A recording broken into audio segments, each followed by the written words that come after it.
हाँ जी दोस्तों, कैसे हैं आप सभी लोग। आज की इस वीडियो में हम लोग बात करने वाले हैं कि Google Play Store developer console account organisation के लिए हम कैसे रजिस्टर कर सकते हैं। हमने बहुत सारी वीडियोस ऑलरेडी बनाई हुई है जिसमें हमने इंडिविजुअल सेक्शन को कवर किया हुआ है कि आप इंडिविजुअल सेक्शन में कैसे अपना प्ले स्टोर का डेवलपर कंसोल अकाउंट बनाओगे। लेकिन ऑर्गेनाइजेशन के लिए ये हमारी पहली वीडियोस है क्योंकि उसमें बहुत सारी रिक्वायरमेंट्स होती है जो पब्लिकली शो करना हमको सेफ नहीं लगता था। लेकिन आज हमने सोचा कि क्यों ना हम ऑर्गेनाइजेशन के ऊपर भी डेवलपर कंसोल अकाउंट का रजिस्ट्रेशन प्रोसेस बता दें, क्योंकि आप में से बहुत सारे लोग हमें रिक्वेस्ट करते हैं और कॉल्स आते रहते हैं आप लोगों के ऑर्गेनाइजेशन वाले सेक्शन को लेकर। इसलिए ये वीडियो सिर्फ आपके लिए बनाई जा रही है जिससे कि आप देखकर ये स्टेप्स सीख सकें कि कैसे आपका कंसोल रजिस्ट्रेशन ऑर्गेनाइजेशन के सेक्शन में हुआ जा सकता है। जो चीजें रिक्वायर्ड हैं यानी कि मैंडेटरी चीजें क्या हैं उसके ऊपर हम सबसे पहले बात कर लेंगे। बट बिफोर दैट, अगर आप चैनल के ऊपर नए हैं, अब तक हमें सब्सक्राइब नहीं किया है तो चैनल को जरूर सब्सक्राइब कर लेना, जिससे जब भी मैं कोई वीडियोस बनाऊंगा तो उसकी नोटिफिकेशंस आपको मिलती रहेगी। साथ में इंस्टाग्राम, फेसबुक यूज करते हैं आप, अब तक हमें फॉलो नहीं किया है तो लिंक जो है वो डिस्क्रिप्शन के अंदर मिल जाएगा, जाइए और फॉलो कर लीजिए। चलिए शुरू करते हैं और देखते हैं इजी स्टेप्स अपने play Store developer console account का रजिस्ट्रेशन करने का। Let's start the video. तो आ चुके हैं हम हमारे डेस्कटॉप के ऊपर और आप देख सकते हैं कि हमने एक गूगल वर्कस्पेस का जो सेक्शन है वो ओपन करके रखा हुआ है। उसके पीछे भी एक सॉलिड रीजन है इसको ओपन करने का, लेकिन उससे पहले हम आपको बता दें कि क्या क्या मैंडेटरी रिक्वायरमेंट्स होती हैं Google Play Store developer console account को बनाने के लिए।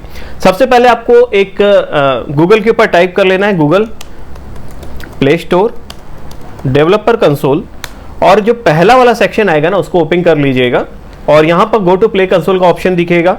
आपने अगर लॉगिन कर रखा होगा अपने ईमेल के साथ तो ये आपको ऑलरेडी लॉगिन करके दिखा देगा, और अगर नहीं किया होगा तो आपसे पासवर्ड मांगेगा, टाइप करके आप एंटर कर जाइएगा लॉगिन करके।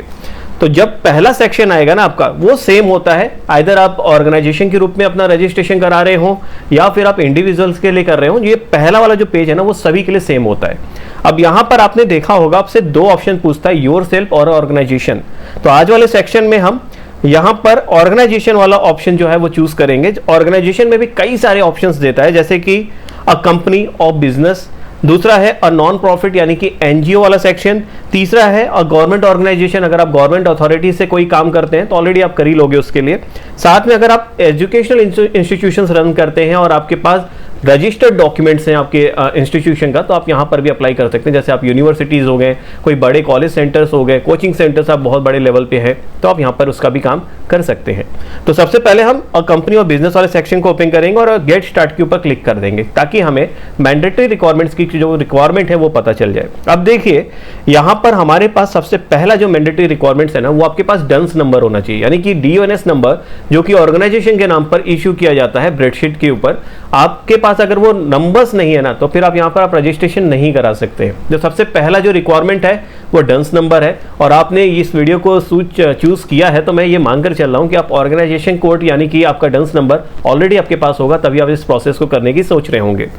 उसके बाद आपके पास एक बिजनेस ईमेल होना चाहिए। अगर आप ये सोचते हैं कि हम अपना ऑर्गेनाइजेशन का रजिस्ट्रेशन पर्सनल ईमेल के ऊपर यानी कि पर्सनल जीमेल के साथ कर लेंगे तो ऐसा नहीं है। पर्सनल जीमेल के अंदर इतने सारे वेरिफिकेशंस हो जाएंगे आपके कि आप वेरिफिकेशन का डॉक्यूमेंट जो वो मांगेगा आप दे ही नहीं पाओगे। तो सबसे बेहतर है कि गूगल वर्कस्पेस के ऊपर अपना खुद का एक ऑर्गेनाइजेशन का आप अपना बिजनेस ईमेल यहां पर जनरेट कर लीजिए।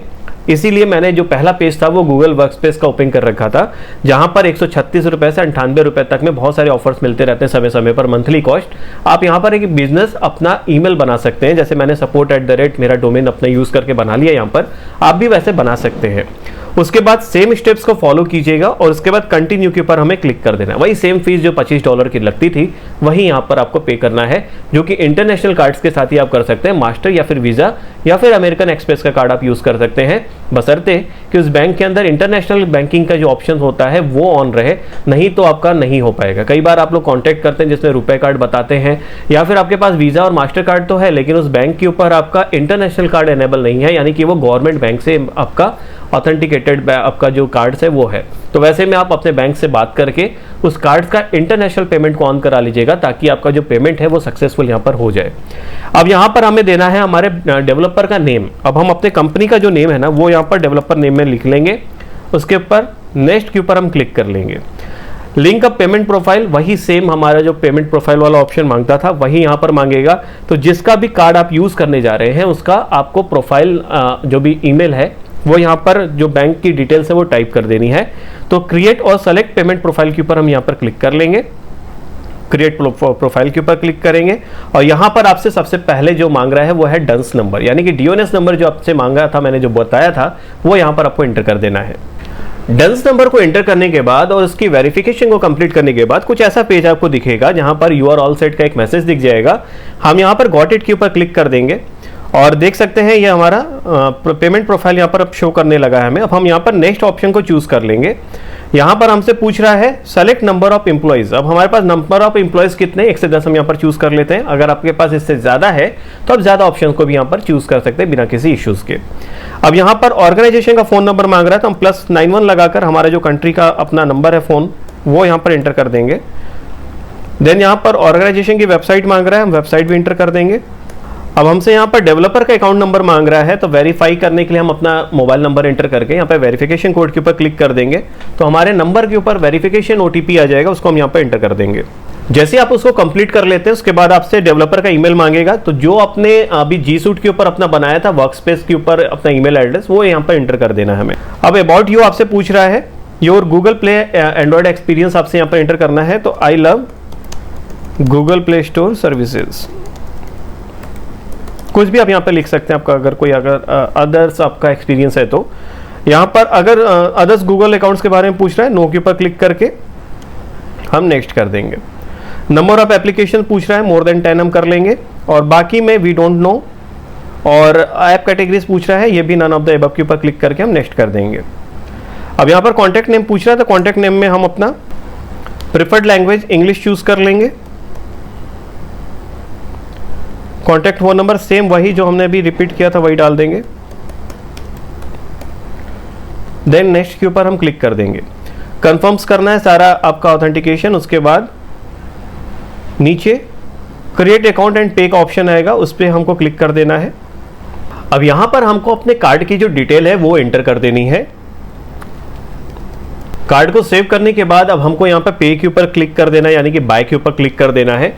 पेमेंट सक्सेसफुल होते हैं आपको कंसोल के ऊपर ये लेकर चला आएगा, जहां पर डैशबोर्ड पे आपको आपका डिटेल्स जो है वो साफ साफ शो करने लगेगा। अब हमारा जो दूसरा काम है वो इंपॉर्टेंट है यहाँ पर, वो है वेरिफिकेशन, यानी कि हमें केवाईसी यहाँ पर कराना होगा, नहीं तो अकाउंट आपका पैसा तो कट गया है, अकाउंट क्रिएट नहीं होगा। वेरीफाई और आइडेंटिटी के ऊपर हमें क्लिक कर लेना है। कुछ डॉक्यूमेंट्स है जो कि इनके तरफ से मैंडेटरी होती है वो हमें यहाँ पर फिल आउट करना होता है, जैसे कि अगर आपके पास जीएसटी सर्टिफिकेट है वो आप अपलोड कर सकते हैं। अगर आपके पास इनकॉर्पोरेशन का कोई सर्टिफिकेट है वो आप दे सकते हैं। आपके पास जो भी आपकी कंपनी से रिलेटेड डॉक्यूमेंट्स है वो यहाँ पर बेसिकली आपको अपलोड करना होता है। उसके बाद आपका पर्सनल डिटेल्स जैसे कि आपका ड्राइविंग लाइसेंस हो गया, पासपोर्ट हो गया, पैन कार्ड हो गया, वो आप यहाँ पे अपलोड कर देंगे तो आपका केवाईसी जो है वो सक्सेसफुल हो जाएगा। उसके बाद जो दूसरा है वेरीफाई और ऑर्गेनाइजेशन वेबसाइट के ऊपर आपको क्लिक करना है और यहाँ पर कुछ आपको वेरीफाई करने के लिए डिटेल्स देगा जो कि कंसोल से ये डायरेक्टली लिंक होता है।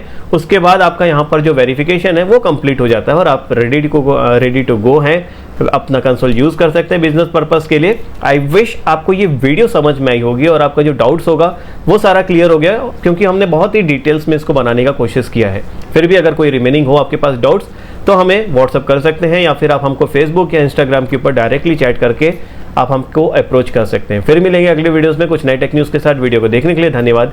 Bye bye. जय हिंद दोस्तों।